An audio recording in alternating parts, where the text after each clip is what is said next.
All right, everyone. We are super excited about this afternoon's panel to hear from really some of the leaders in our field, some of which we've been hearing from all of the conference and a few of which we haven't heard from in quite some time. So I would like to introduce our moderator for this afternoon, which is Alice Korngold, who is the president of Korngold Consulting, but she is also a contributor to Huffington Post, Fast Company, The Guardian, and many other journals. She has written about ANDE, which we thank her for, and many in this room. So we're really excited to have her, and she's actually also working on a book right now that is very related to this field. So Alice, please take it away. It's a thrill to be here. I love this organization and know the work that many of you are doing, and it's really extraordinary and important. And this is an amazing panel. Read both of Paul's books and know Jacqueline and have the pleasure of getting to meet Paul Basil as well. I think what they have to say is so important because it comes from their experience. Paul Polak, as you know, just published a book, The Business Solution to Poverty, also wrote Out of Poverty, and really has brought us the idea of market-centered approaches to solving poverty, and has himself been instrumental in helping to bring 20 million people out of poverty. Jacqueline Novogratz is the founder and CEO of Acumen and has attracted investments of $80 million, which have been invested in 73 companies in South Asia and in Africa, providing 58,000 jobs and serving 100 million people. Paul Basil is founder and CEO of Villgro.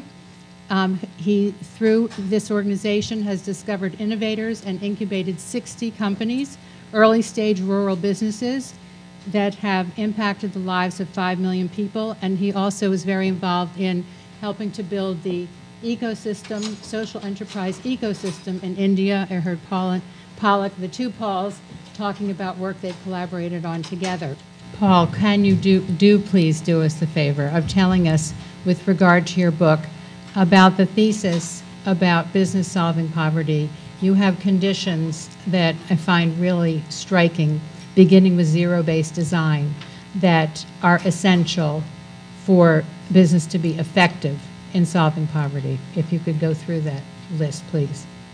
Sure. Well,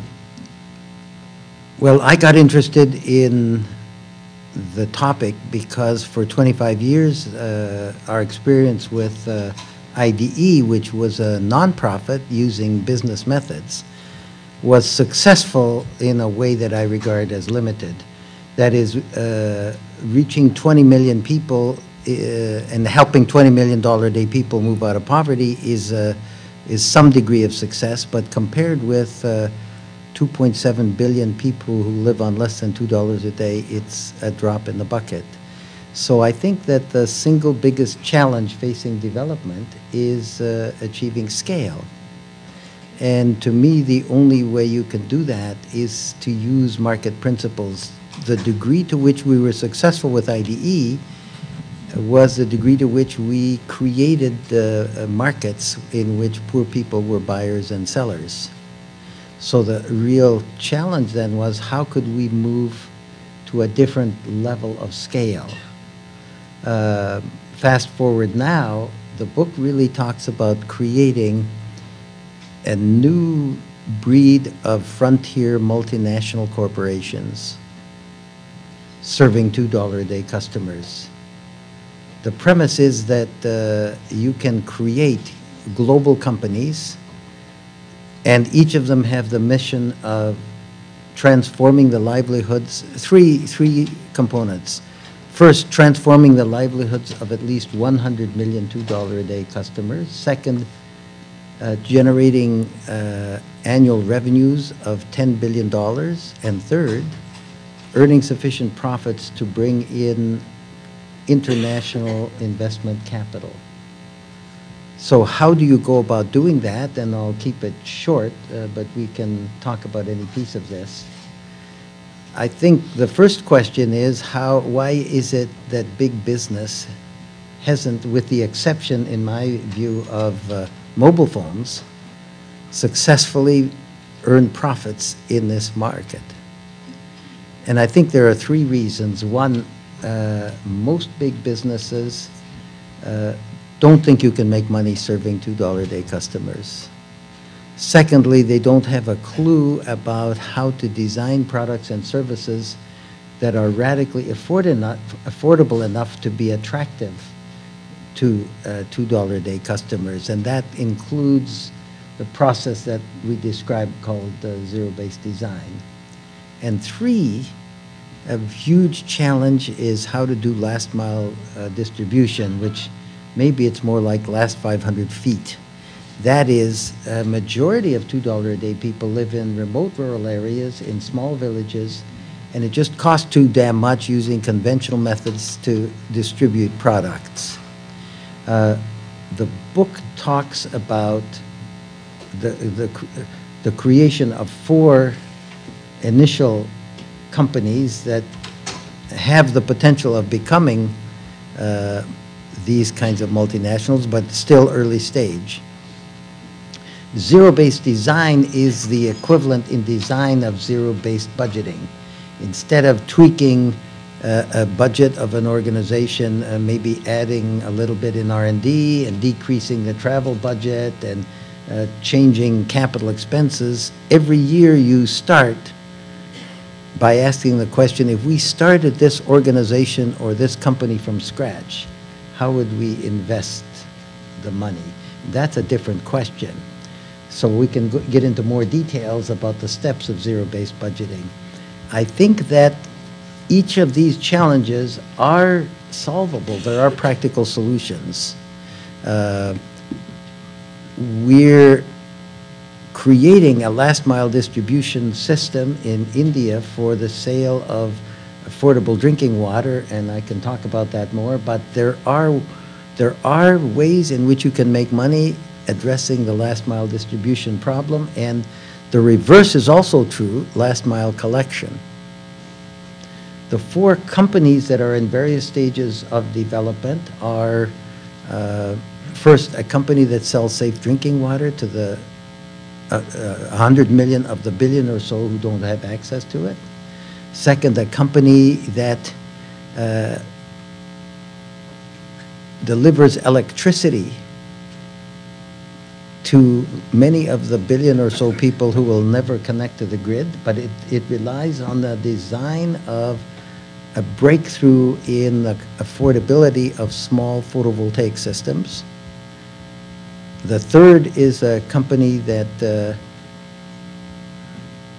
turns agricultural waste into a blackened substitute competitive with coal and charcoal with low carbon emissions. I think that's a potential $250 billion global market, but a lot of the ag waste and invasive species of plants are scattered, and they're right next to a lot of the poor people in the world.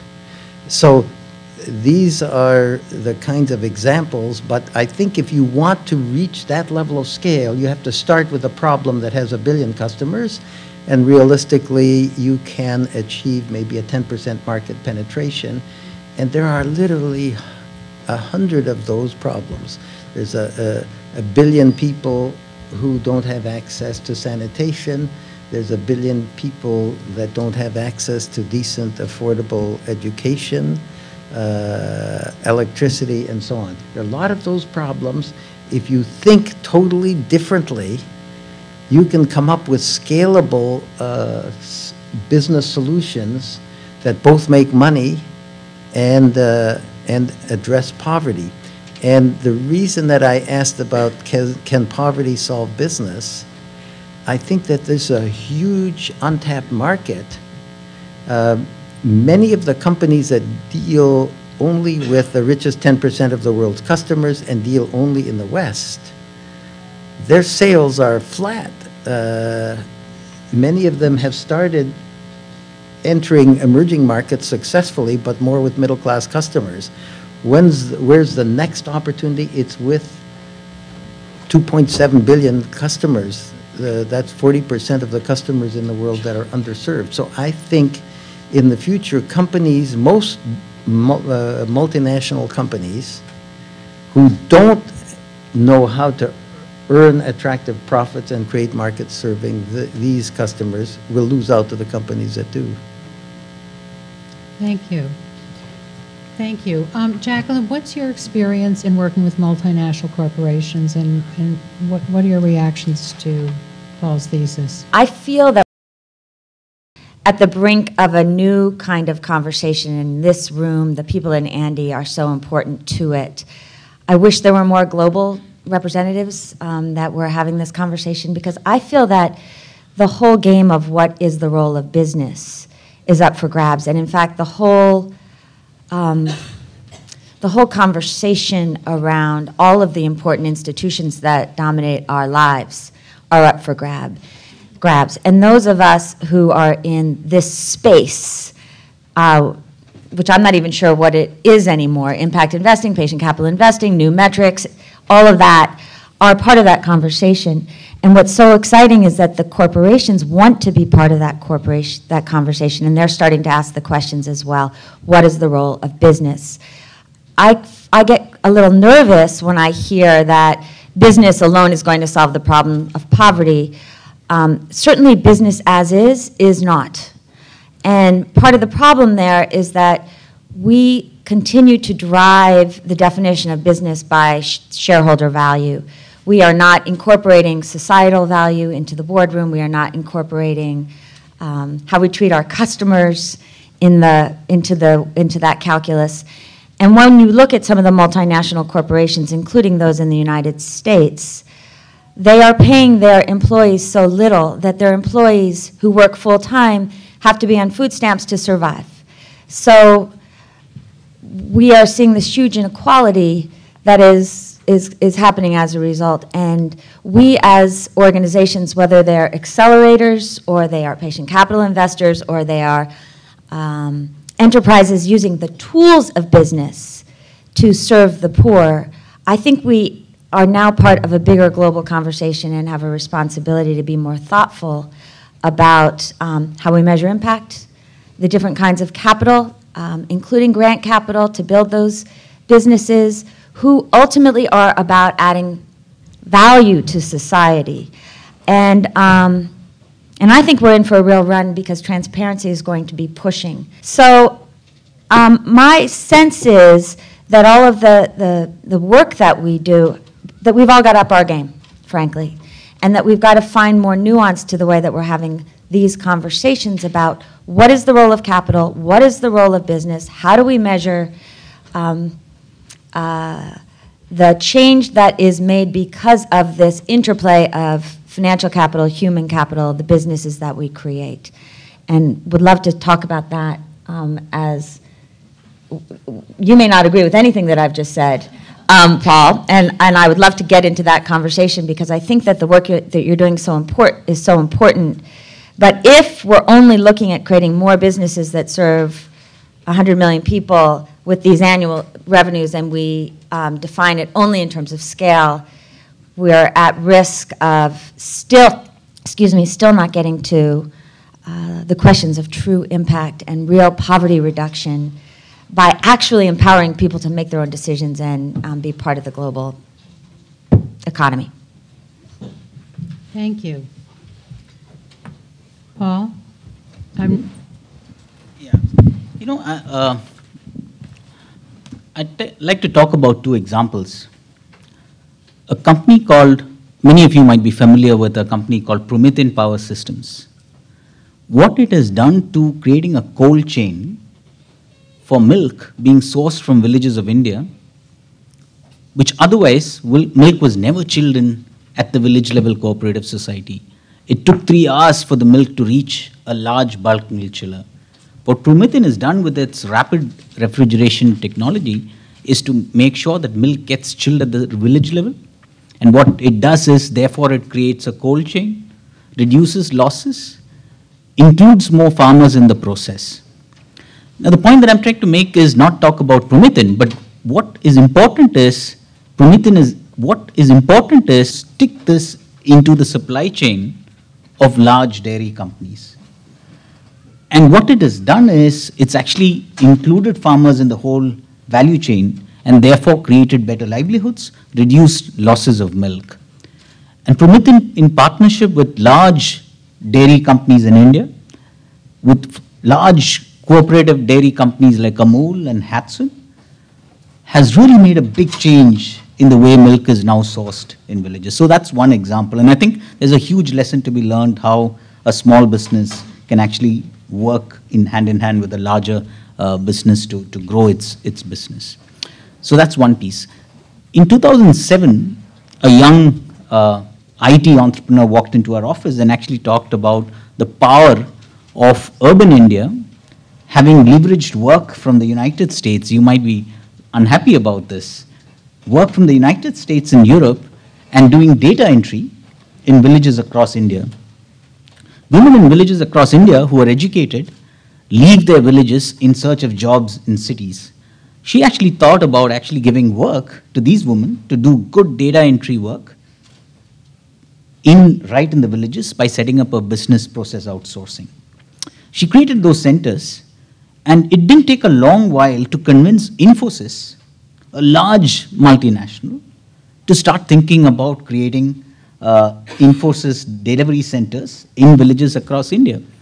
It's a different question that they've not scaled up rapidly, but the point that I'm trying to drive is there's a huge benefit for, I think, both the larger business as well as starting up social businesses to collaborate. And I think intent matters. The ability to deliver and collaborate, I think, equally matters. And so I would say that there's a huge advantage for social businesses to collaborate with businesses in order to scale up their impact and create profitable and scalable businesses.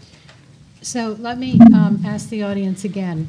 I know, Jacqueline, and then we'll get to Paul Polak again. I know that you've got at least one partnership. I'm sure many others. I know the one with Dow. Do you want to talk about that as an opportunity? Yeah, I think the opportunity, I think the only way these companies scale is through partnership, either with the multinationals or with government, and often with both. And that's really great news, because it's going to take all sectors. With Dow, what's been so exciting is the recognition that Dow wants to learn about these markets. They're very clear that they don't just want to make money here and do a little bit over there, but they actually want to get more integrated. I remember in 2004 talking to some philanthropists in the United States who were really excited by play pumps. I don't know if you guys remember play pumps. That was raising $50 million in philanthropy, and we needed $600,000 to get an additional co-investment. But to raise philanthropic money to invest in a startup company in India that hadn't proven its business model, that may or may not work, that was charging people to pay for water, seemed really like a bad philanthropic investment, versus merry-go-rounds where the kids were happy and you got instant gratification. And I think about that a lot today, that play pumps is essentially dead, and water health has spawned an industry with 5 copycat companies. You can argue whether some are better, some are worse, but they cracked open the industry. Dow learned a ton about what that industry needed side by side, and that enabled us over 7 years of marriage to build this technical assistance facility where they're very clear that they don't see us as a charitable recipient, but rather a co-teacher, a co-learner in this process. And I think that this is the future for the kinds of partnerships that we need to see. It's still, you know, if I had one lesson there, it was that we probably should have put more grant financing into water health in those beginning days, because essentially we were using the tools of patient capital as R&D for a new sector that had not yet been fully built. And so it took a lot longer to get a company stabilized in terms of building that. Now that I look forward, I see real possibilities with these corporate partnerships that are so interested in changing. I really do believe that there's a desire and that we could be real partners in helping the corporations do that, because, as Paul said, they're looking for opportunities to build the supply chain, to build businesses along their supply chain. And what they're missing is not capital, what they're missing is talent. And I actually think that here at ANDE, when I look around the room at the organizations that you all represent, we are talent machines as much as we are capital machines. And we get too caught up in the individual investment and the returns on that investment. We should also be thinking about the talent that's being produced and how we might spawn other kinds of companies.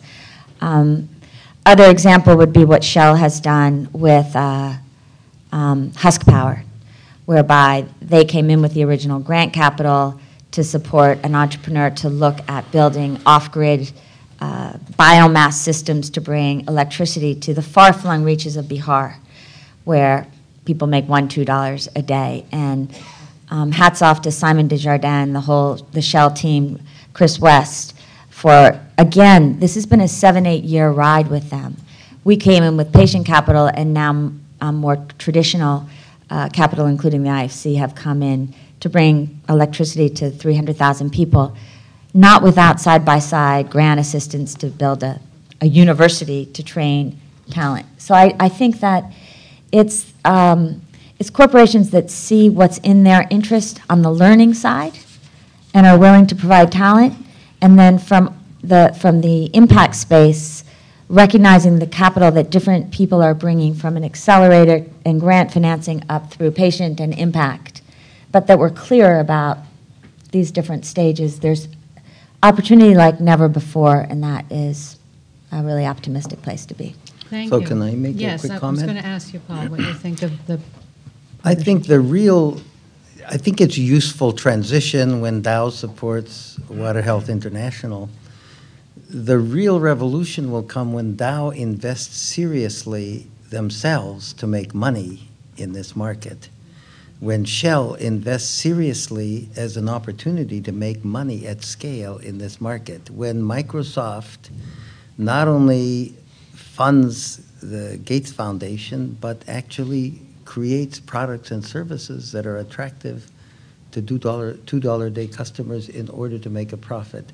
I actually do think, though, Paul, that there are some CEOs that are looking at significant break-even businesses that are providing a social good, and that's where we have potential for a real revolution. And when I meet millennials, I'm finding the world over a redefinition of the way they see organization, both for-profit, nonprofit, that I actually also think is part of this mix somehow.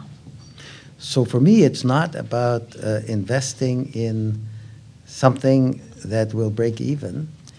The basic rules of economics are, if you want to invest in a new market, you've got a higher risk. You are taking a bigger risk that it will fail, and if you're successful, you ought to make very attractive profits, not break even. So I think that the future is in new multinational businesses. Many of them will fail, but those that succeed should make very attractive profits, not break even. So Paul, you talk about stakeholder-centered management, and that a condition for businesses to be successful is really rigorous stakeholder engagement. And I would certainly agree with this. I think my sense is that with these partnerships that Jacqueline talked about, that Paul Basil talked about, that many of you engage in, and that I've observed and helped facilitate some of, my sense is that multinational corporations that don't that are not familiar and embedded in communities, that these partnerships that the people in this room are, and that these partnerships allow them entree through their relationships with NGOs and a deeper understanding and access through people who are trusted, and that that's a value and it's a step along the way, and that without that step they can't get to a place of zero-based design. They can't get anywhere without that first step of understanding and learning the community, and the best way to do that is through a partnership. I think it's a heck of a good way of putting a toe in the water, but I think what we need is jumping in with your whole body and creating a new breed of business. So I'm not saying that these transitional things are not useful, but think of Henry Ford creating a new market, or Norita. Right. That's the real opportunity, and that's what will really change poverty. But Paul, here's where I think that we're not just seeing transition in these small opportunities going to big ones. I honestly have never seen one that has scaled without some form of corporate or government support. But I think we're seeing new kinds of businesses all together, often in partnership. I mean, you just look at TED as a model. It's a nonprofit, makes no money. And there are hundreds of thousands of people around the world who volunteer to make this thing work. In fact, 8 times a day, people around the world in some of the poorest communities in the world are having organized conferences where they are bringing anywhere from 100 to 1,000 people together for no profit. So 1 billion talks have been seen at no profit. There are new models that are developing that are not driven solely by profit that I think are part of this new paradigm that we're seeing. And we are part of experimenting with how capital works, how talent works, how the government works, and how business can work. And when I think about our ambulance company, embedded in their profit, they're profit-oriented, but embedded in their business model is 20% of people ride free. And yes, they partner with government, but at a certain level, you have to be careful to make sure that everything remains kosher. And now they have 6,000 employees, and they're the model. So I think that we're seeing new kinds of models that hold so much promise. I like the new models. I particularly like what's happening in the world of business. P&G is fighting hard to catch up to Unilever in serving emerging markets, but often they're the middle-class people in emerging markets. There are huge markets for poor people. A low-cost, biodegradable sanitary napkin is a huge market. My measuring stick, I think TED is great. My question is, how many million $2-a-day people have tripled their income as a result of it? That, to me, is the central issue of ending poverty, is increasing the livelihoods of poor people at scale, 100 million people at a time. So I keep coming back to that. I am not touching anything that doesn't have the potential, if successful, to help 100 million people move out of poverty by doubling their income. And if it ain't going to do that, I'm not interested, but I'm not saying that helping 300 people move out of poverty is a bad thing, or that partnerships are bad, or that TED has done a lot of good. I don't disagree with you. I just think it's more nuanced. And I can think of a number of companies in our portfolio that are reaching tens of millions of people and making huge impact, always with some kind of partnership with large institutions that are not just based on the $1 to $2 a day person. And I think that that's the nuance. Oh, Basil has a comment. So, you know, I had to speak in between, right?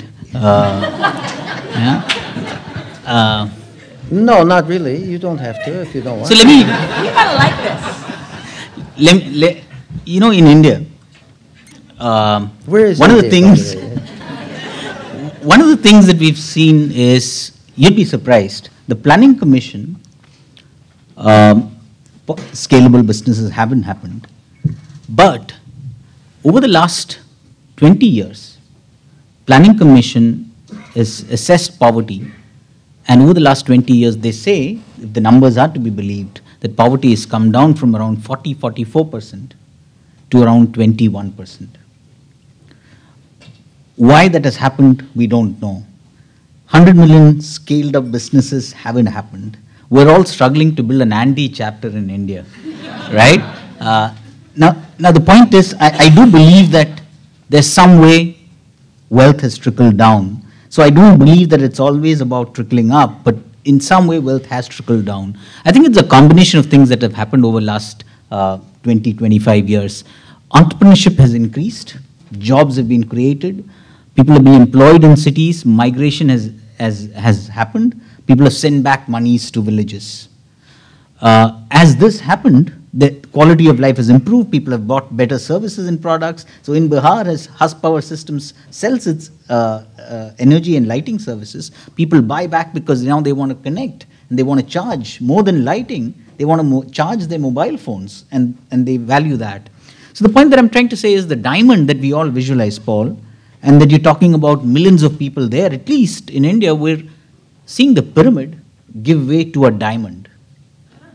And the diamond is actually very powerful, and I think that's why more businesses can serve the diamond, because there's a huge middle, upper poor segment that has actually grown over the last 20, 25 years. And if that's the case, I truly believe that those folks needs to be taken further up because they can buy more, because they have disposable incomes. Now the question is, as the pyramid, at the bottom of the pyramid, the abject poor, what do you do about livelihoods? And I truly believe that there is a role for governmental funding, for philanthropic funding, and I think that's where business models needs to be tested.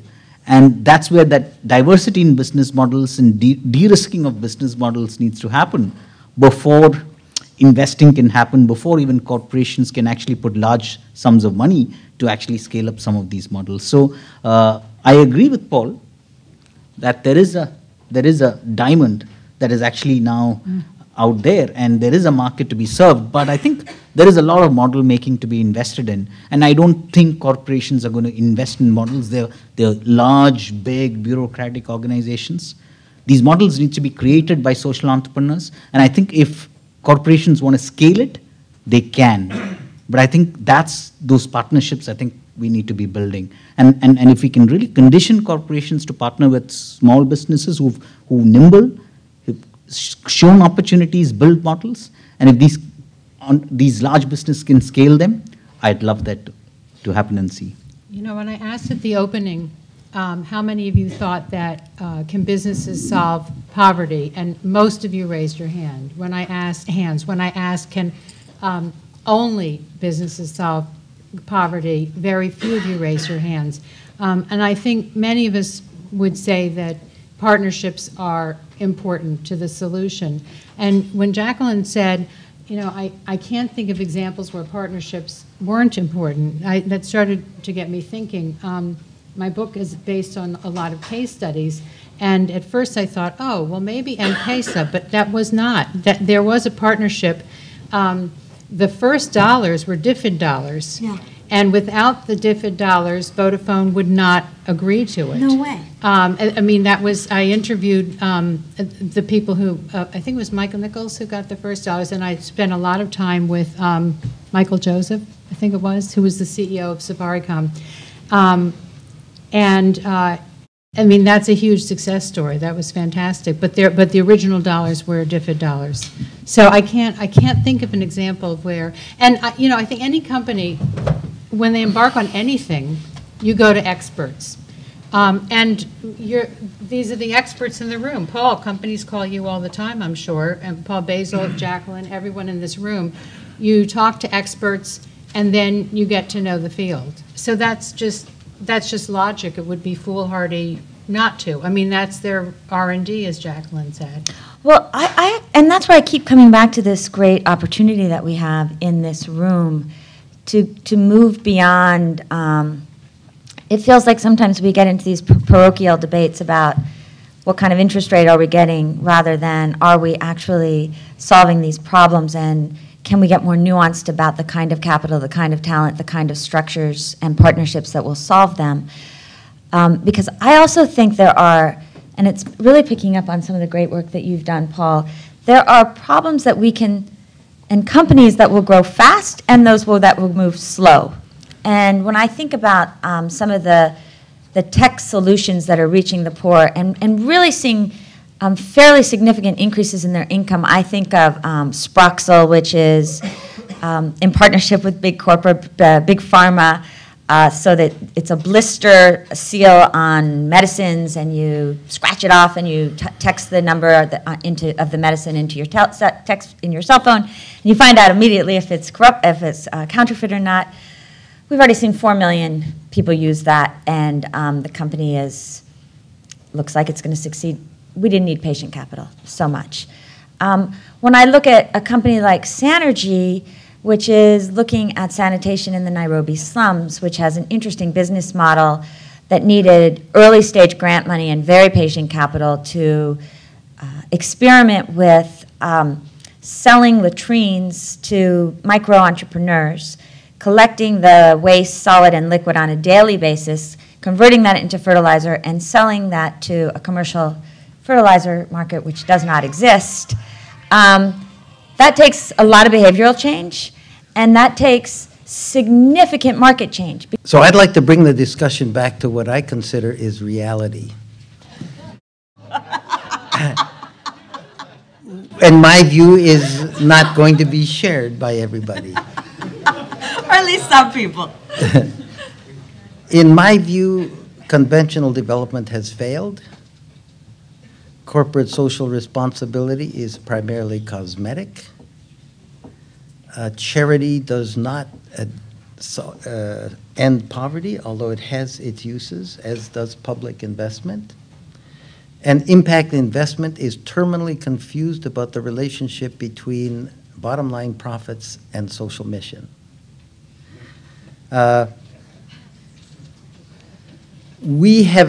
There are very nice partnerships, there are very nice things going on, but we have failed abysmally to reach scale.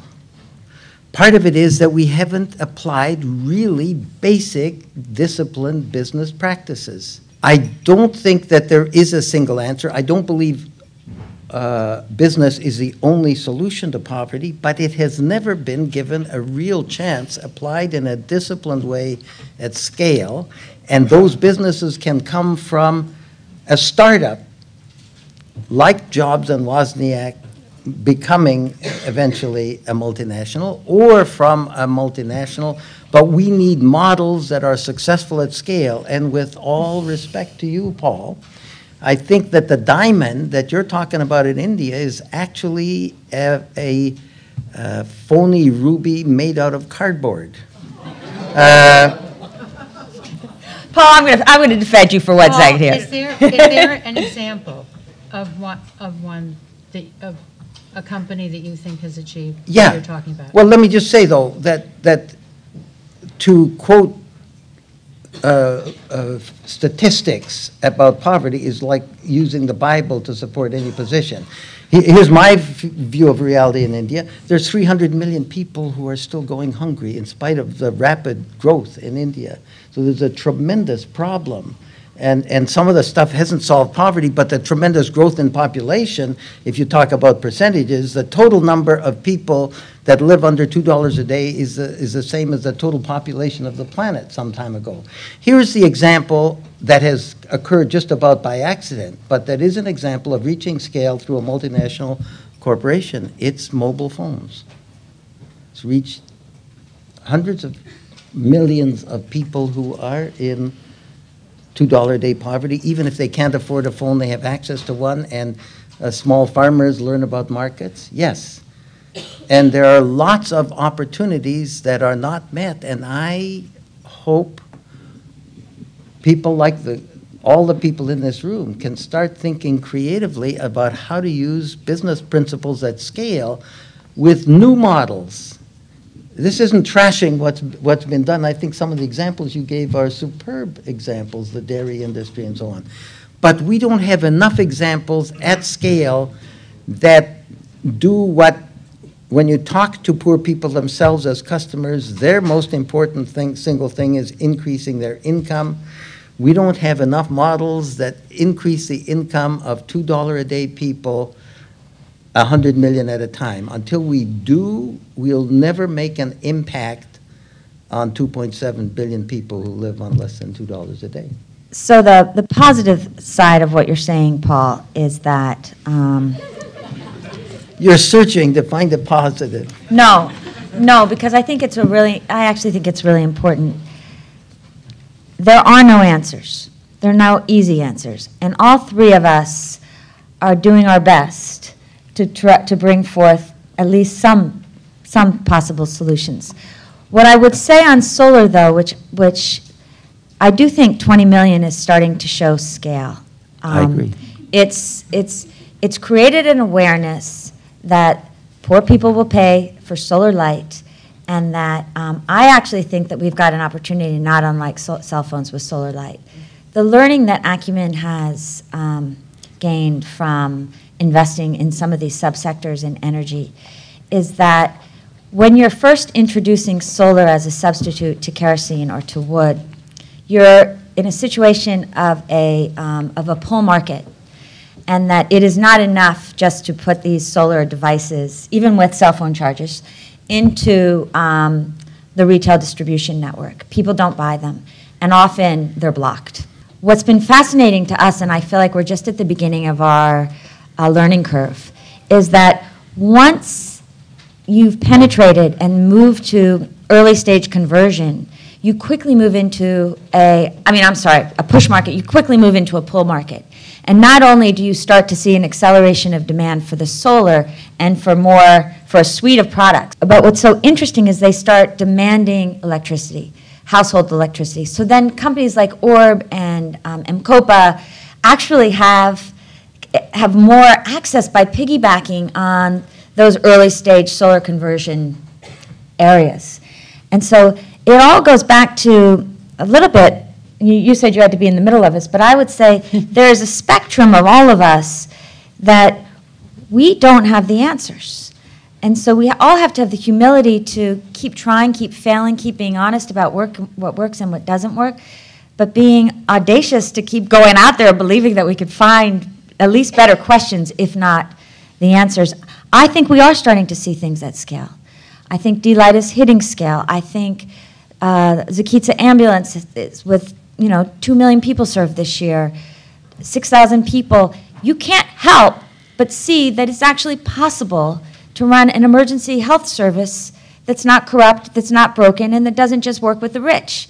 Husk is not at scale, but you can't help but seeing that it is possible to do off-grid biomass for the poorest people on this planet. And in a continent like Africa, where 85% of those 1.1 billion people are off-grid, we've got a leapfrog technology, which makes energy possible to be thinking in more like a cell phone, approach. I think these experiments are all really important, and I know I sound like a broken record, but I think this combination of new business models and new approaches to capital and to measuring impact, where we have a long way to go. We're on the path, and it is up to us to get better and better at sharing the successes and the failures and finding ways to partner not only with each other, but with those who can help take us to scale. So I think it's all very good news, even if Paul Polak and I sometimes disagree. Thank you. Questions to this very shy and retiring panel. We start on the left, please. Can you stand, please, and introduce yourself and share your question? Kathleen Felix. I'm with the Haitian Diaspora Resource Group. We've been trying to work with the diaspora in different aspects of social impact and so on. So I want to know if you have any experience with diaspora in your work. That's my first question. And my second. Diaspora. The Haitian diaspora. Sorry, my French. Haitian diaspora, sorry. Yes. And the second question is for Mr. Polak. You said that, cell phone is a great example. We kind of find it's not necessarily a great example if we look in Haiti. Yes, it's democratized, everybody have access to cell phone, but it kind of eat up the savings of the poor people. Like there's so much cost behind this. How do we make sure that we can police those kind of profit sharing, profit businesses? It is a problem because suddenly, the diaspora is contributing to the cell phone, the family unit is contributing to the cell phone, and sometimes for services that they don't necessarily need. A cute music doesn't worth the gourd that they're putting in, and it's saving that they're not putting aside for bad days. So I have a question. That's a question for you. For me, there is no pure positive thing that a business or any other kind of poverty project can do. The outcome of any initiative is a combination of good and bad effects, and what you can hope for realistically is that the good far outweighs the bad. I think that applies to cell phones as well. I think that if people spend too much money on cell phones and become poor because, or on microcredit, that's not good. But as I see the impact of cell phones all over the world, the prices have come down so much in many places that now if somebody in India wants to travel to Delhi to visit their family, they can rent a cell phone and call the family or call the neighbor and see if the family's there, so they don't waste money on bus fare. Small farmers use cell phones to find out about markets. So that's the positive. If they overspend, that's the negative. Do you feel that the ultimate impact of cell phones is more bad than good, or more good than bad? I'm trying to see how we can minimize the bad. Because if we're talking about financial inclusion and we're pushing a product like cell phone to help remittances and it's eating up the saving capacity, I personally have a problem with this. I think that for me, one of the things about markets is that they're uncontrollable. If you create a market, it will do things that you don't expect. You can help shape it. We were selling treadle pumps in parts of Bangladesh, and one treadle pump dealer charged 3 times the reasonable price. You can't stop him from doing that, but we encouraged another dealer to go into competition with him. So there are things that you can do, but when you're creating markets, they're powerful, but you can't really control them. You can't police them. I thought you were sort of suggesting, what can we do? You can't really stop certain things, but you can mitigate them. Yeah. And the diaspora question. Yeah. So any of you has worked with diaspora, with their diaspora from migrants?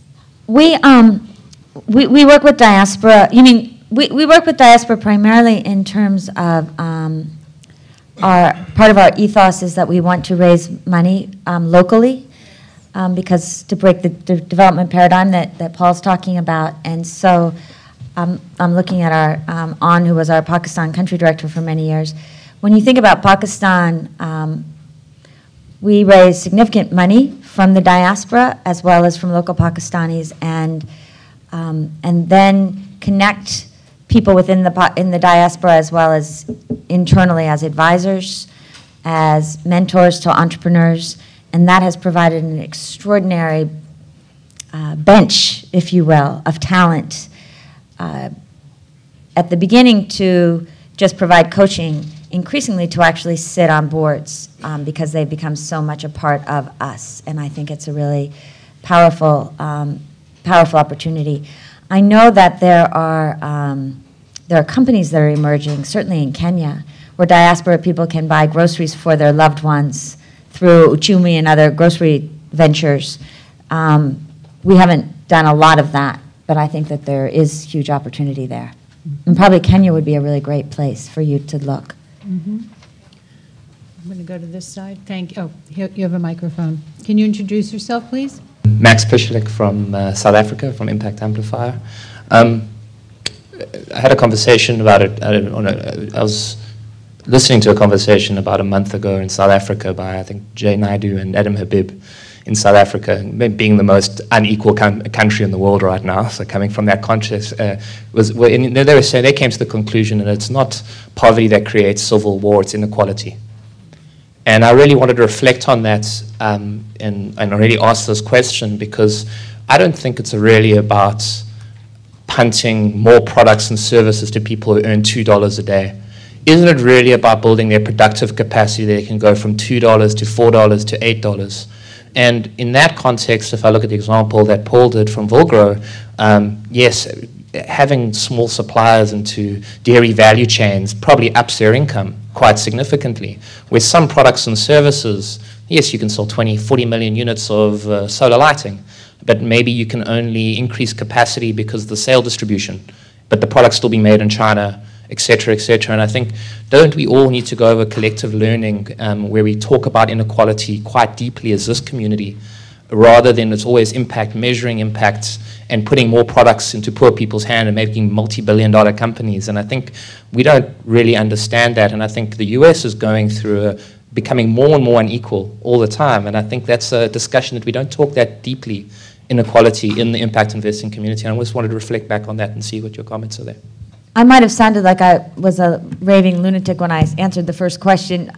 That's exactly what was on my mind, is that even when I look at $1.25 as the absolute number for what is poverty, I increasingly feel that that is irrelevant. And when you look at what happened in Nairobi and Peshawar these last few weeks, which is just so devastating to so many of us, should be for everyone in the world, but for so many of us who feel so connected to those communities, who work in those communities, it is so much about inequality and mistrust. I ultimately think we have to somehow get comfortable in this, one, from a place of optimism that we are going through transition, but in an interconnected world where we can truly see each other in ways that we really haven't been able to do since tribal times.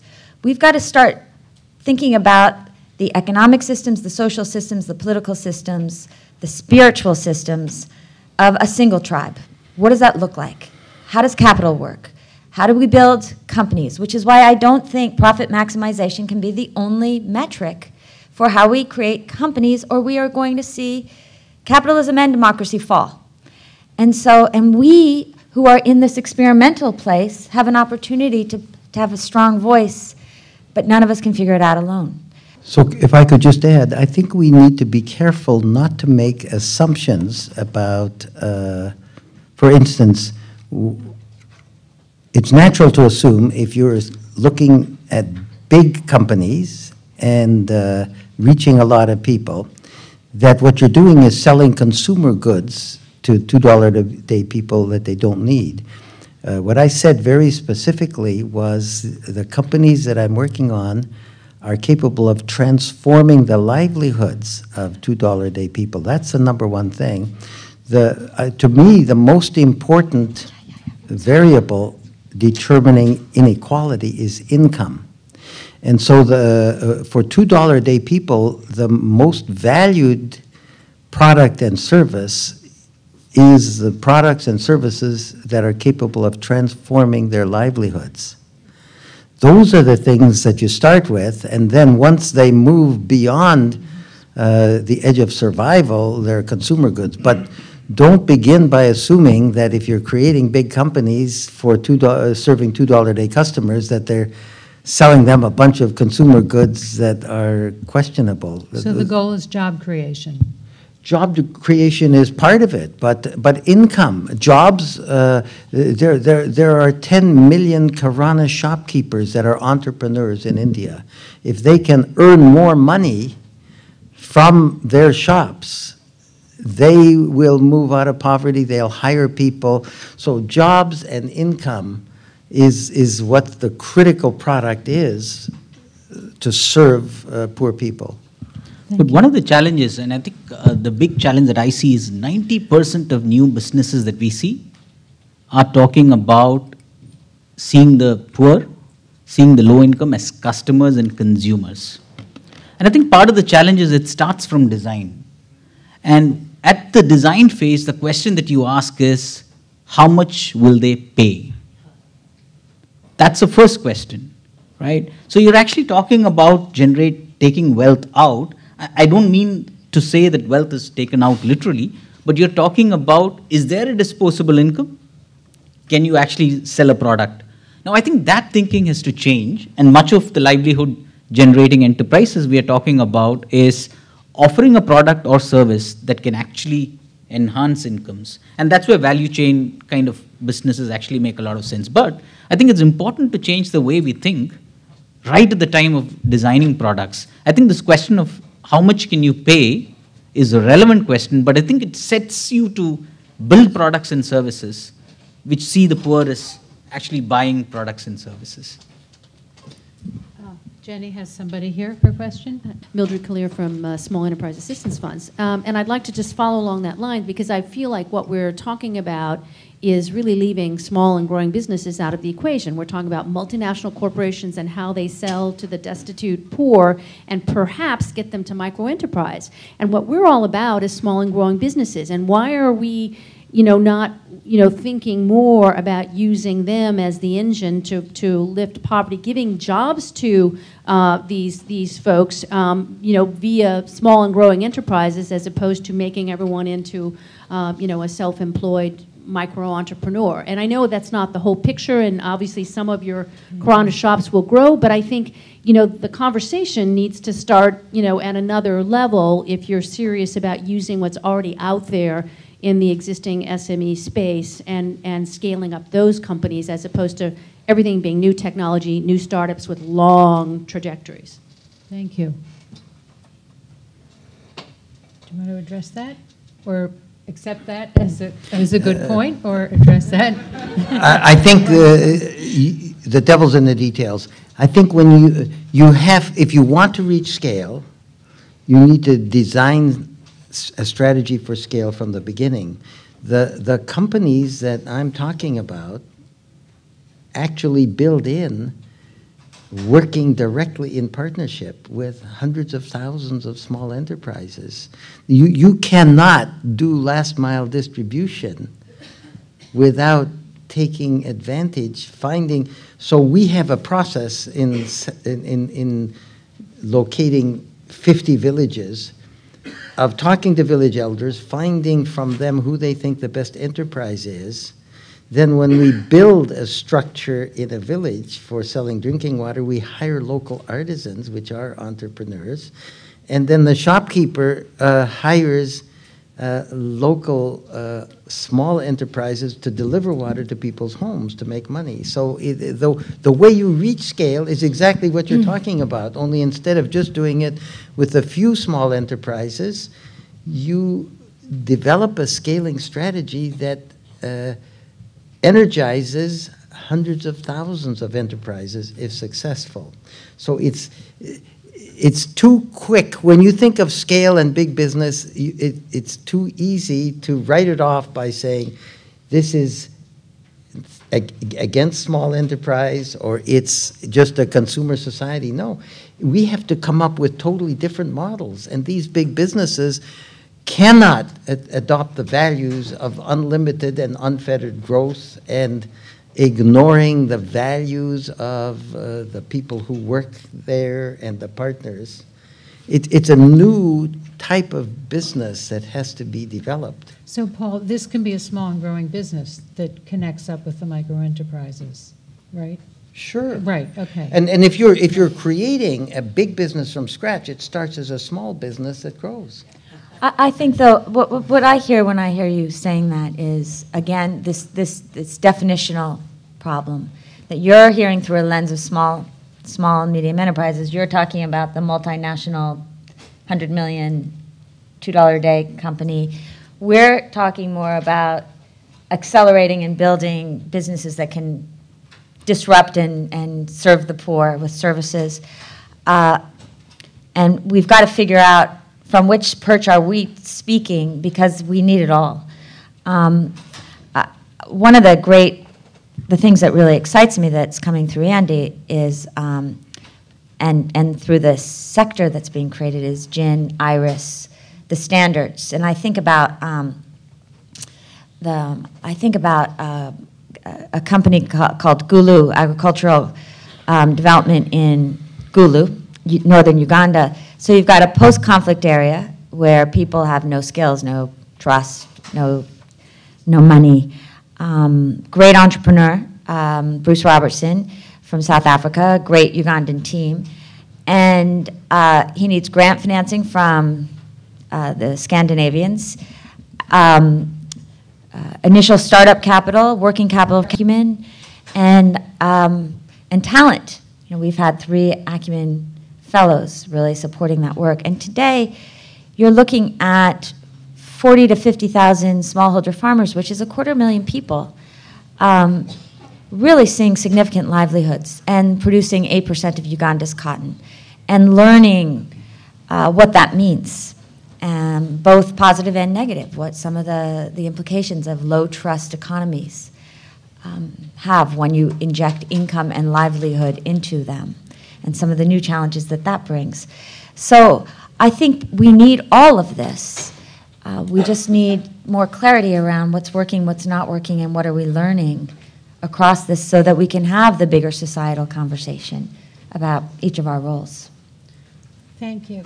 Thanks. I'm Robin Stewart from CUSO International.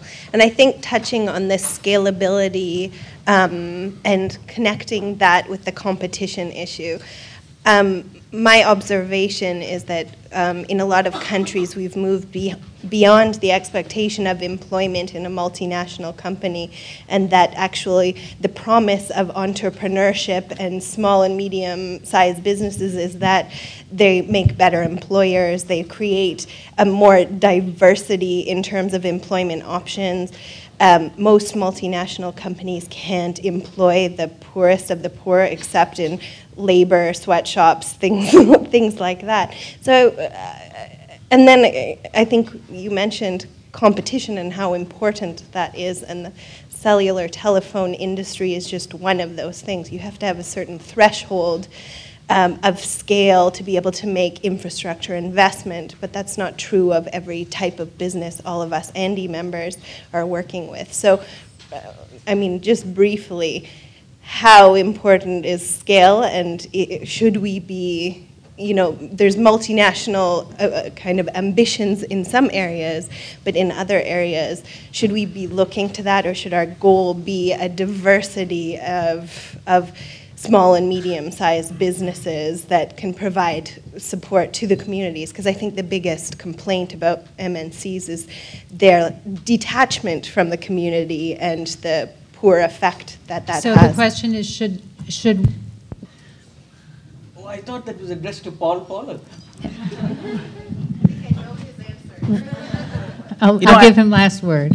No, I certainly believe that large corporations are elephants. They can't sense opportunities at the last mile because the communication takes a long while to reach product development stages. Opportunities can't be sensed. And I think that's where small companies actually sense opportunities, build new products. And I think, in my mind, I see large corporations very critical to scale businesses.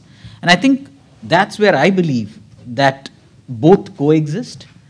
But in order to achieve the scale that Paul is talking about, I certainly believe that it's important for large corporations to invest in, not donate to, but invest in large companies and help them scale, or partner in a manner that, you know, they work together, see the supplier-buyer relationships.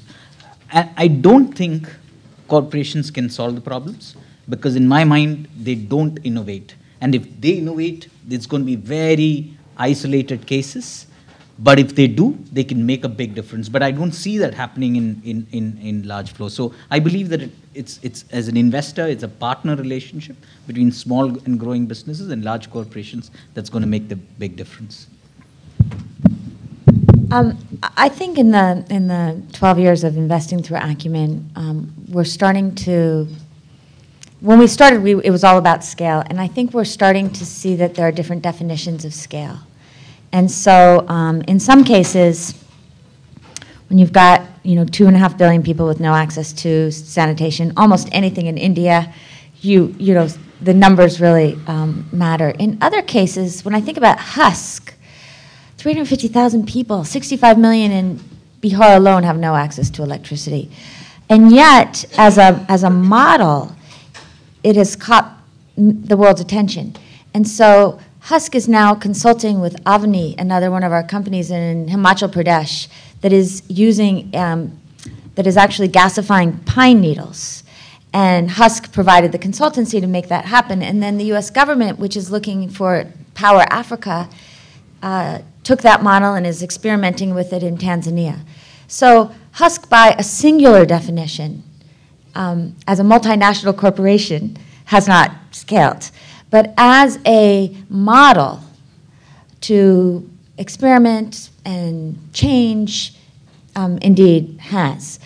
When I think about housing, which I know Shorebank did a lot of, I don't even know what the definition is. And I've had a lot of people come to me and say, why are you focused on these small, 300,000 house facilities where we've got a 7.5 million shortfall in Karachi?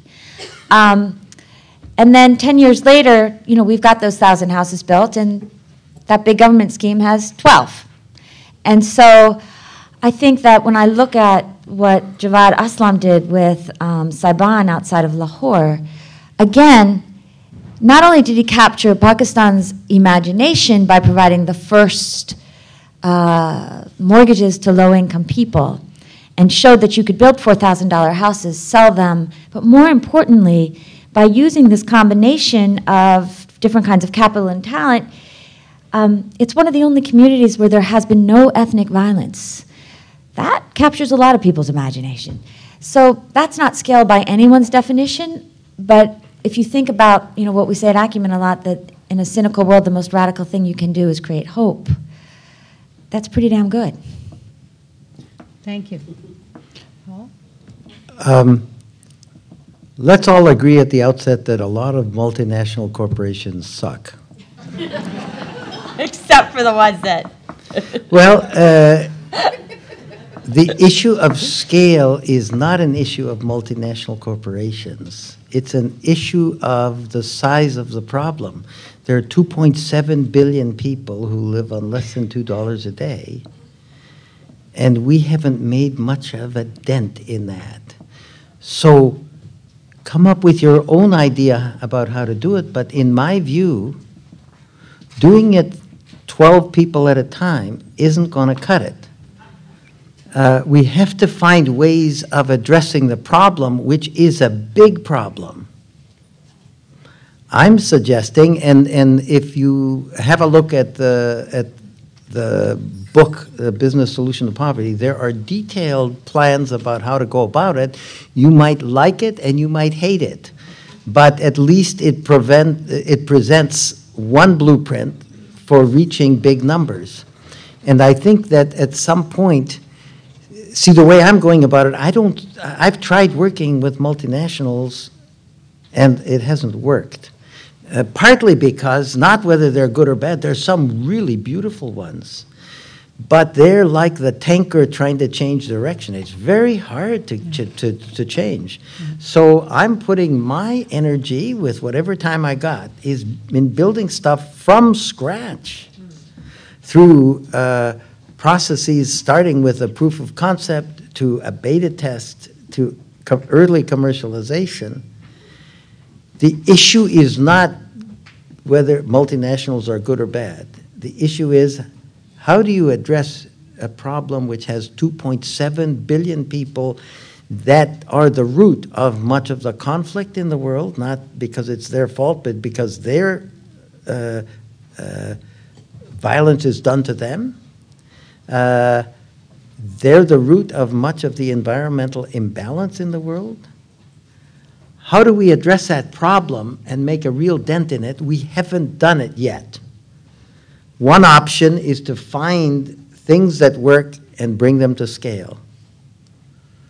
Let's take it away from what's good and bad, but let's take it into, what are your creative thoughts about how to make a significant dent in 2.7 billion people that are the root cause of much of the problems faced by the planet today? That's the real issue of scale.